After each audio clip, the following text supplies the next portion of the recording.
So interestingly, the way that this worked out, and I totally didn't plan it at all, is that we ended up having all the freshmen on this call for some reason, except for you, Alex. But everyone else on this call is a first year, and then tomorrow's call is all sophomores and juniors. It's very odd. But you guys sorted yourself perfectly. I could not have planned it better.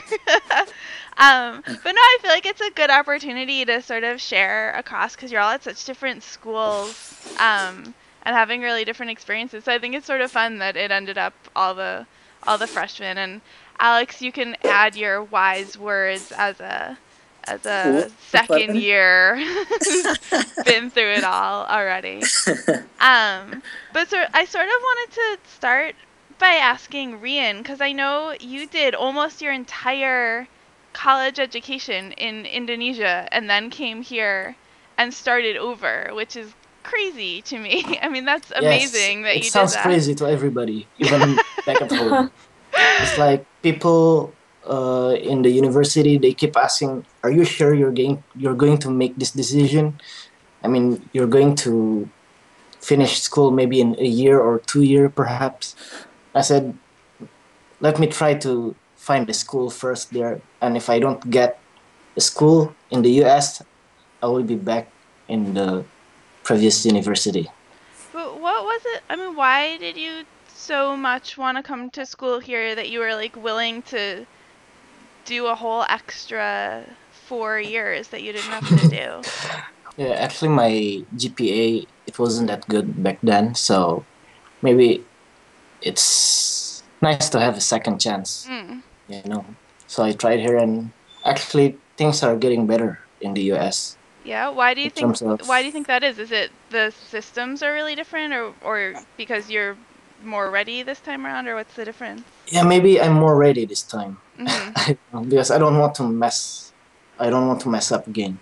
Promise. I really liked your post. You talked about battling with your accent and this thing of like trying to be able to be understood, and this sort of like conflict between wanting to keep your native accent and you know, trying to speak English in a way that would be understood by the Americans. How's that going for you?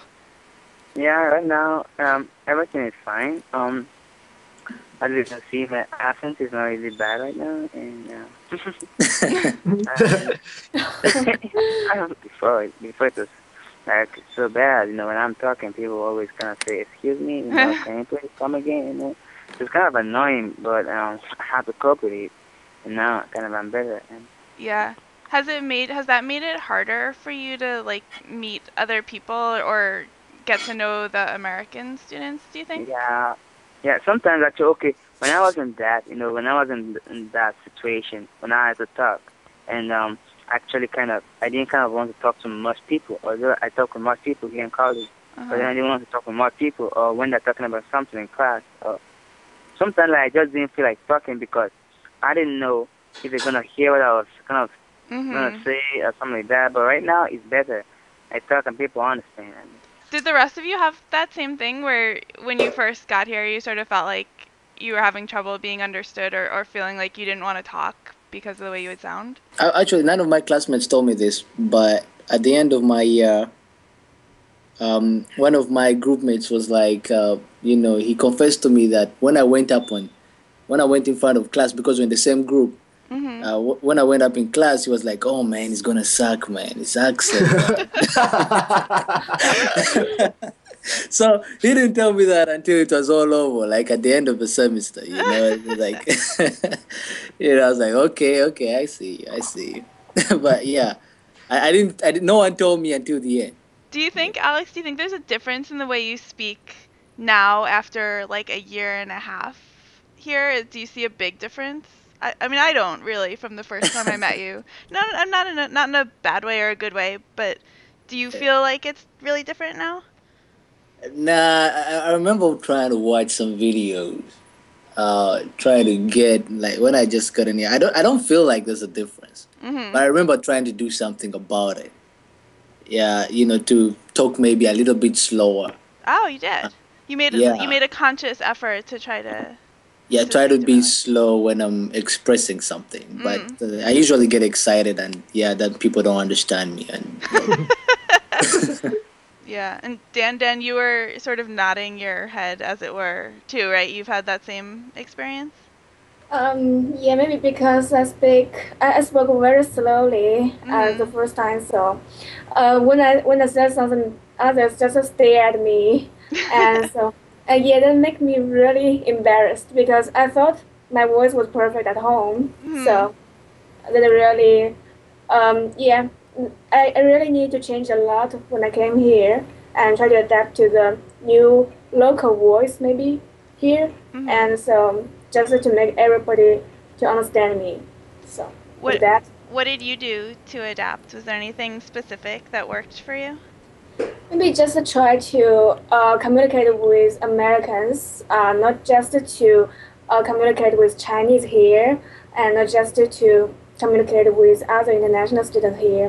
Maybe just to try to um, get into the circle, the American circle, try to communicate with them, try to play with them.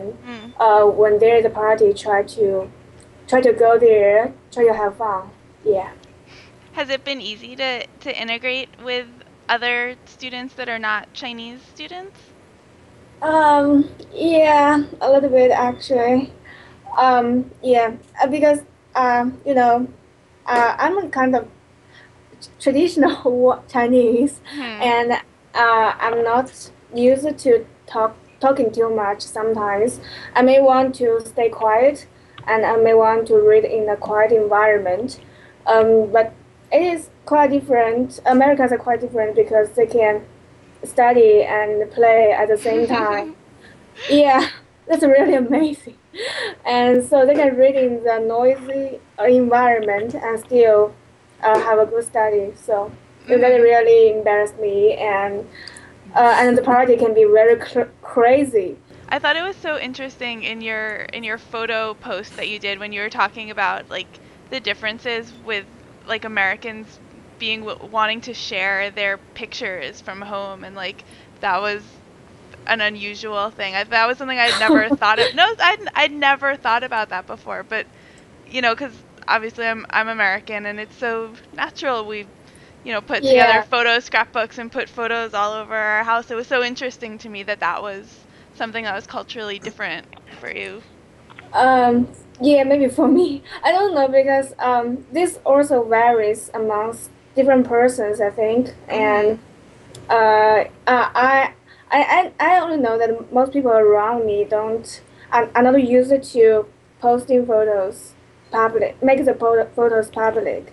I mean, they may want prefer to have their privacy and try not to be too promiscuous, too open. I mean, do not try to reveal their inner heart sometimes.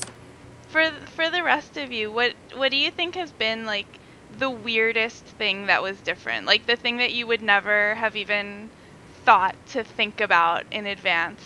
Kind of when I came here, I discovered the guys are kind of so open and they kind of talk about things I used to think that kind of private stuff so openly.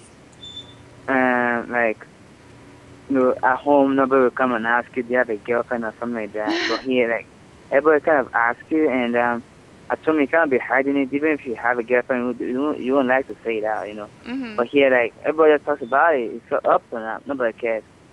It really struck me, like, when I came here, guys are kind of so open here, and oh, that's so different from Yeah. what I see at home. Is that a good thing or a bad thing, do you think? Uh, when I first came here, it was natural to think it's a bad thing. But now, it's like getting, kind of, I'm not kind of, it's kind of part of my life right now. Because I'm kind of getting open to guys, and guys are also opening up to me, and I'm kind of learning something. Yeah. I don't know why, but I'm trying to remember. I have had so many only in America moments. Like this only happens in America, as in nowhere else. But I can't pick out one thing right now. As in, I'm Ah. trying, You're gonna I'm have trying to to you're gonna have remember. to like write them all down and do a whole blog post about it. I'm gonna hold you to that now. I'm seriously. It's like you see something and you're like, only in America. That can't happen anywhere else. You know what I'm saying? But I don't know why it's not coming in my head. Exploding. Your eggs are exploding. What? So, Your eggs pardon? on the stove, in the pot, are exploding. Okay, please turn it off for me. Oh. Oh, Something is I exploding. hear you. what's Is there a happening there? fire? Don't burn down your apartment, whoever that was. Wait, the eggs are exploding. The eggs are exploding. What? Okay, okay. I've totally been there with the eggs exploding. But when I was a kid, I thought I wanted to like make my parents breakfast one day, and I was too young. I wasn't allowed to use the stove yet, so I put the eggs in the microwave. I don't know if any of you have ever done that. Oh my goodness, you did. But don't. That does not end well. That's eggs exploding in the microwave. Oh my. Oh goodness, oh goodness. Whose eggs just exploded? Mine. Yours. I'm sorry about that. Wait, I don't Sorry know about what totally was ignored going it. on. What? Okay. That's embarrassing. Nice. I think that's fun. I think that's memorable. Let's all avoid burning down our houses for the rest of the phone call, if that's okay. That's sort of derailed us. I'm not sure how to get back on topic now. Yeah, I think we're talking about like the kind of the only in America moment. I just remembered something funny that happened was as regards to the whole accent thing. Mm-hmm. When I just arrived, this was day one. I went to a McDonald's right at school, and I was in the line, so I'm trying to make an order. Mm-hmm. And because I think where I come from, people are a lot more. We don't shout. We talk slow, and we try to be shouting is considered disrespectful, right? So I'm trying to talk to the lady at the counter, and I'm asking for a burger, and she's like, "What? Like, speak louder!" And I'm shocked, and I can't respond to that because she's shouting at me. She's like, "What? What's your order?" So I'm like, and she just looks at me, and I felt embarrassed. I just had to walk out of the line. That was my first experience. Oh, did you not? You didn't get your burger? I didn't get my burger. Oh. I didn't get my burger because I felt like, because I noticed that Americans generally have a louder tone. Like when Americans speak, they're generally louder. And where I'm coming from, we're not that loud. So it was really a scary experience, when I just got in here. But I got used to it. But yeah, that was it. That's just it. Yeah. There was this problem I had too when I came here. In my country, we usually, if we want to ask someone for something, we don't kind of put "can I?" Can you help me with this? Is like it's for like commanding, like commanding, bring this for me. Oh yeah. Get this for me. And then when I come here and I say that, people kind of look at me and so, are you commanding me or what? Are you asking me? And I'm sorry, I was actually asking. I was kind of confused. It kind of took me a while before I could get used to asking. Can you help me with this? When I'm talking. Alex, your story just reminded me when we were talking last year about people's names, and Nareg was telling that story about having the name that he used in Starbucks because he had to shout his name to get the coffee. And we have a bunch of people on this call with unusual names. Have you found that you have trouble when you have to tell someone your name and making them understand what your name is? Rian, you had this because you told me that everyone was calling you Ryan, and you were just sort of gonna accept it and move on. Yeah, now I have to accept that people call me Ryan. I don't know. I can't explain to them that. Please call me Rian. It's like they want. I don't know. Is it too hard for you guys to say that name, Rian? I mean, if I'm saying it right, then it's not all that hard. Although maybe I'm saying it wrong. I don't know. Well, I just think not used to it. Yeah.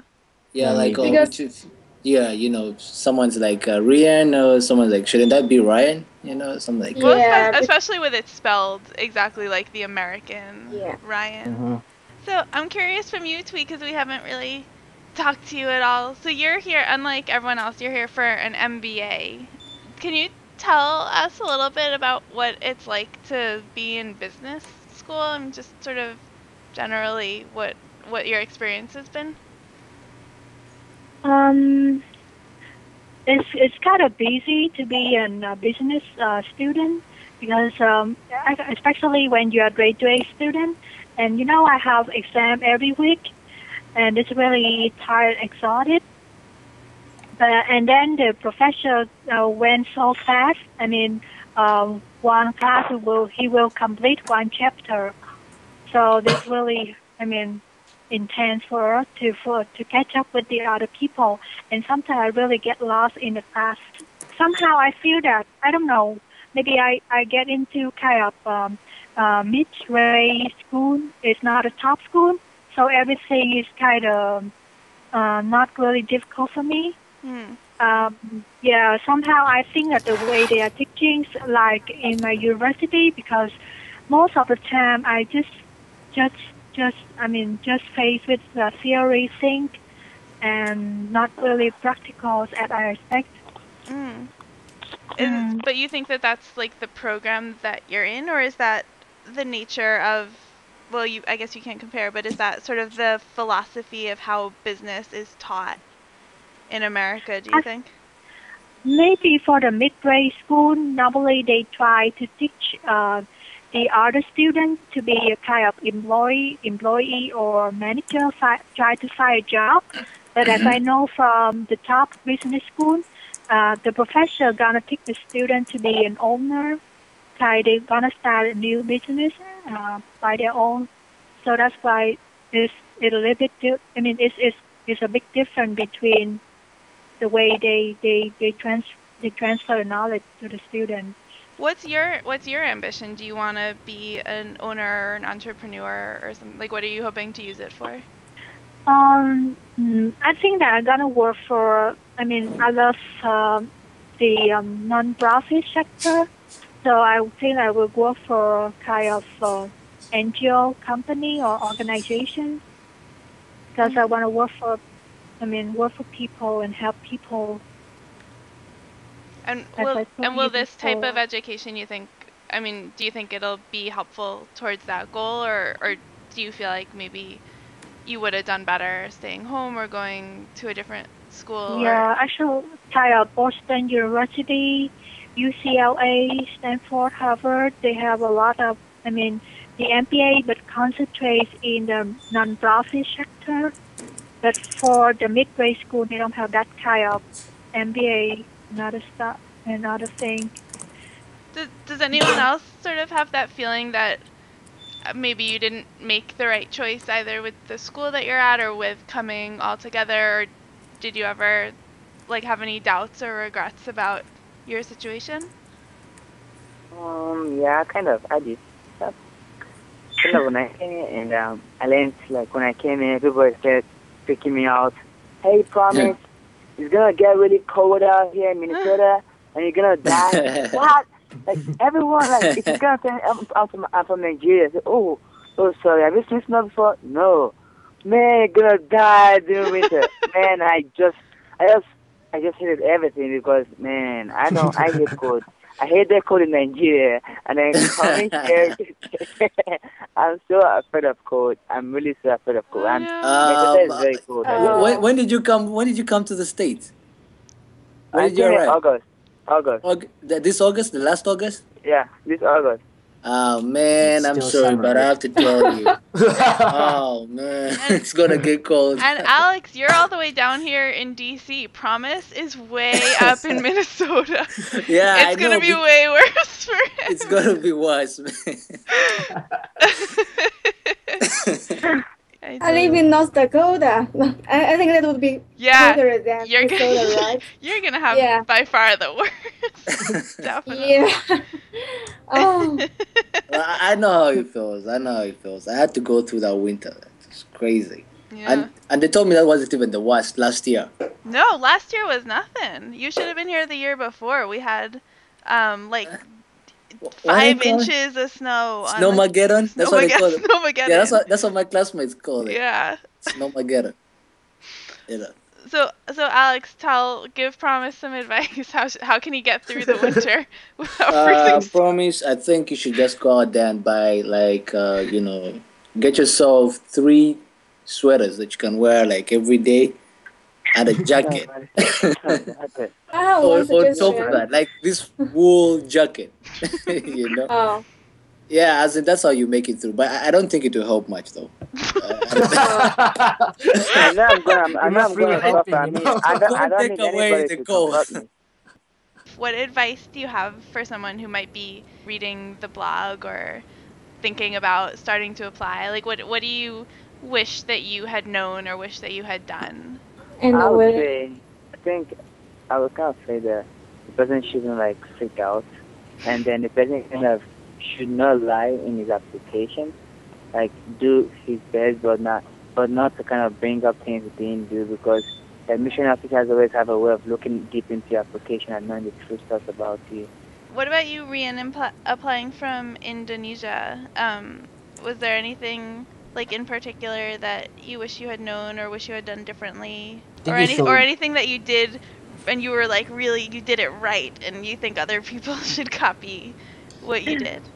I think you should ask a lot of questions when filling your application, because when I applied to Montgomery College, it was really different the way to apply to Montgomery College and to my previous university. So I emailed my international counselor like every day, and thank God they answer it quickly. So they were helpful with they're really helpful. Just great. ask them anything.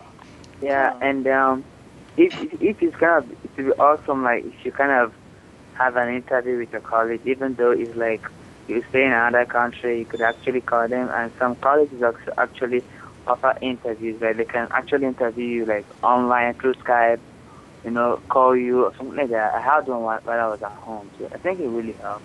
And Thuy, I want you to weigh in as well, because one of the biggest questions that people ask me all the time is MBA scholarships. That's like the number one thing that people want to know about. So, I mean, seriously, I don't know if you guys saw, I did this online chat thing the other day with VOA's Learning English, and it was super fun, but like at least 3 or 4 different people asked about MBA scholarships and like how to get them and what's available.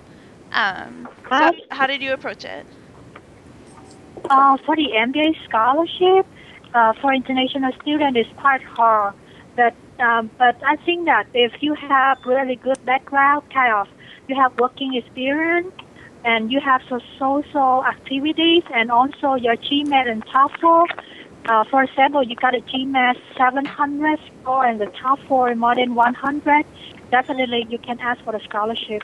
So Alex, let's finish up with you, since you have the most experience. What wisdom would you impart to all our freshmen and first years who are here? What wise words do you have from all your experience? Oh, my experience. I'll just say, just stay positive. At some point, because I think Jessica remembers, I was excited, like really excited when I got here. And at some point you find or you experience some things that you have tough times, but you gotta stay positive if you want to, and that's the only way you can finish successfully. That is the best advice I can give you. And Alex is our resident motivational speaker, so if you need to be inspired, he's the one to go to for sure. Oh. Okay, thanks for that. You know you are. Come on. I try. All right, cool. Well, thank you guys for taking the time to do it. To do this, I think Thanks for having it's us. nice to get us you, all love. together. I'm glad we could do it. Thank you All guys right, so thanks, much. guys. Bye bye. Have a Have a good good night. night. Enjoy the rest Have a of the good night. weekend.